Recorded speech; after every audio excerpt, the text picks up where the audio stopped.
That was never my intention, but some things work out. I'd like us all to cast our minds back to last week.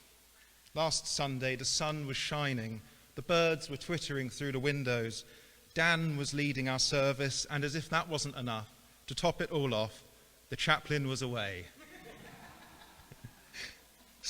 Such days are rare indeed. And last week we were pondering heaven as a field in which wheat and weeds grow up, a place where saint and sinner grow alongside one another. And you'll see in today's readings we have 5 parables about the kingdom of heaven. Bosh, bosh, bosh, one after the other. The kingdom of heaven is like, the kingdom of heaven is like. But the reason we have 5 in a row is because, as I said this morning, the lectionary has taken some very Anglican liberties. But before we address what Jesus says in his parables, let's remind ourselves of what the kingdom of heaven was expected to be by those he was talking to. Well, to your average Jew in the crowd, they didn't view heaven as a place of clouds, a place where you go and play the harp, or a theme park for the well-behaved. It was something quite different. The kingdom of heaven was what this world will be when God finally comes good on his promises to Israel. When those wonderful, majestic, beautiful, and ferocious imageries of the Psalms become reality. When God finally awakens from his slumber on Mount Zion and delivers his people from oppression. It's on a magnificent scale. It's very similar to when I spoke to my 3-year-old daughter about her birthday party, and she sat down and she said something like this. She said, well, there'll be glitter, there'll be cake for breakfast, donuts for lunch, everyone gets a heart-shaped hat, candy floss, sparkly kittens, and a uniscrubble, which we couldn't make out what it was, but we reckon it was a unicorn on a unicycle, which is quite like her. And so ask any of the crowd that day, and heaven, the reign of God, was huge, seismic, spontaneous, magnificent. God rolling down into Jerusalem like a wave of power and glory and righteousness, laying waste to whoever was ruling over Israel, the Romans, the Babylonians, the Philistines, whoever it was. He was going to come and deliver his chosen people once and for all. So the expectations are up here. And what does Jesus do with those expectations? Well, he says, actually, folks, the kingdom of heaven's a bit more like a mustard seed. You know, that tiny, insignificant seed that even a farmer doesn't think much about. It's not the only time Jesus uses this contrast. We've just heard of how in the Gospels he talks of faith like a mustard seed being enough to command a tree to uproot itself or a mountain to move. In each case, the mustard seed, the smallest of all, the unlikeliest of all, the most insignificant of all, yields great power. In today's parable, Jesus borrows this beautiful imagery from Ezekiel and speaks of what that insignificant seed will one day become. A tree large enough for birds, for others to come and find rest in its branches. A place where one can find support, stability, a tree so large that it influences its surroundings. Doesn't it sound a bit like church?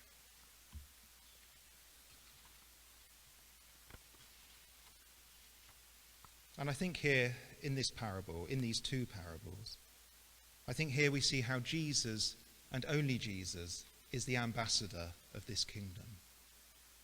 Jesus, who grew up like a tender shoot, like a root out of dry ground. He had no beauty or majesty to attract us to him, nothing in his appearance that we should desire him. Very much like a mustard seed, overlooked, deemed irrelevant, nothing special. The Messiah is standing right under the crowd's noses, and yet most don't see him. They were expecting someone a bit taller. We all have some very concrete ideas of how things ought to be in life in general, and also in spiritual ways, in very religious ways. We're We're very influenced by the paintings we see, Sunday school lessons, all those kind of things. I remember earlier I was thinking how when I first did a Russian Bible study, we were going through Luke's Gospel, and I was horrified to hear the Spirit of God descending on Jesus, descending on him like a pigeon. An innocent white dove, I can put up with that. That's holy, that's beautiful. But your everyday pigeon, that's not going to wash. And our preconceptions often shield us and stop us from seeing the kingdom in front of us, the Messiah in front of our noses. We expect the glory of the tree, the grandness, the greatness, but we overlook the seed from which it comes. We want the resurrection, we want the ascension, but not so much the crucifixion or the silence of the tomb. The kingdom of heaven is one of slow and improbable growth.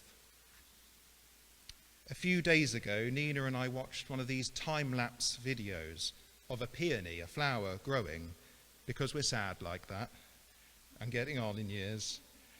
And it's great to see. You see this accelerated process. The dirt starts to crumble, the shoot comes up, then there's a bud, and then there's petals. But what you don't see is you don't see the million hidden processes working underneath that.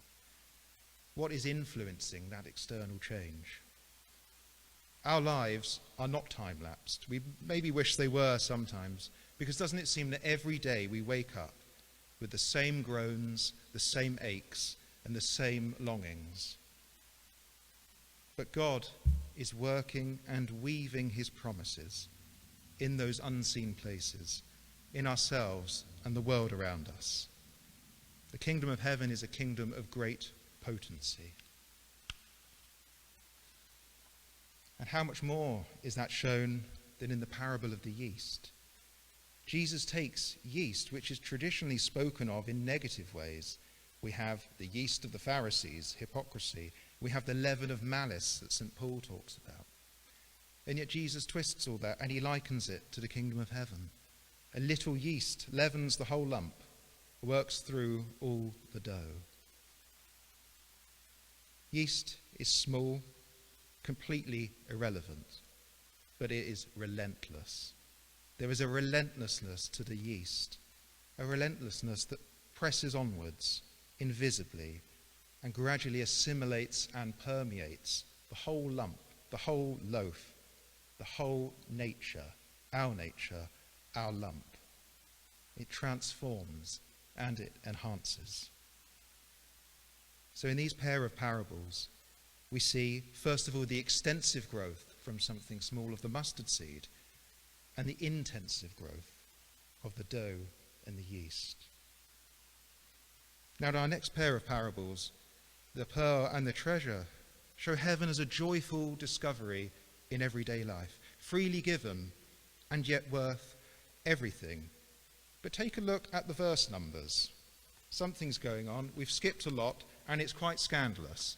And the scandal of the lectionary is that verses 34 and 35 are left out and overlooked. In those verses, Matthew writes, Jesus spoke all these things to the crowds in parables. So what was fulfilled was spoken by the prophet. I will open my mouth in parables. I will utter things hidden since the creation of the world. That's directly taken from Psalm 78, a psalm which any good, obedient Jew would know retells Israel's history alongside their God in all its suffering and in all its glory. It reminds us that Jesus didn't just come and make new promises, but fulfilled promises of old. He framed the old with himself, with the new. He revealed things hidden. He revealed the very nature of God in his person. Paul writes, the full expression of God was in Jesus. And so we get to verse 51. Jesus, the head teacher. Have you understood all this? Yes, the disciples say. Well, no, they haven't. Absolutely not. Look what they go on to do. Denial, rejection, doubt. But despite their failings, they sensed something in Jesus. A few years ago, well, more than that, Mark Twain wrote that history doesn't repeat itself, it rhymes. The disciples, from the off, sense something in Jesus. Think of when they drop their nets and they're attracted to him, or other times in the Gospels where someone just leaves everyday life completely behind. They sense in Jesus, here is something, and if it's worth anything, it must be worth absolutely everything. They see in Jesus' life, words, ministry, that he is rhyming.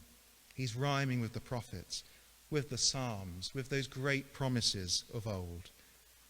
And he keeps rhyming all the way along, from Galilee to Jerusalem, onto the road to Emmaus, rhyming the new with the old.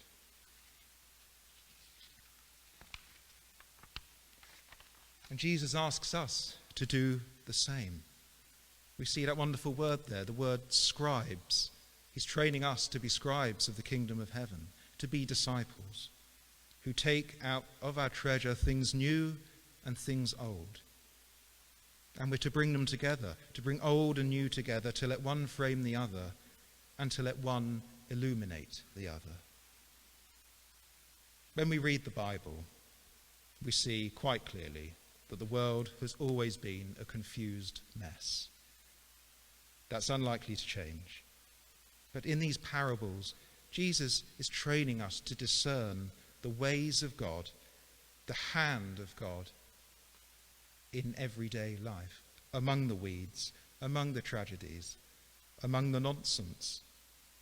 His kingdom is among us.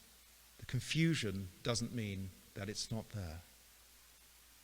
Jesus trains us in the secrets of the kingdom so that we can address our seemingly ever-changing life and experiences with God's unchanging truth. And moreover, to dress the fresh wounds of the world and overcome its decay with God's timeless promises and eternal word. Amen.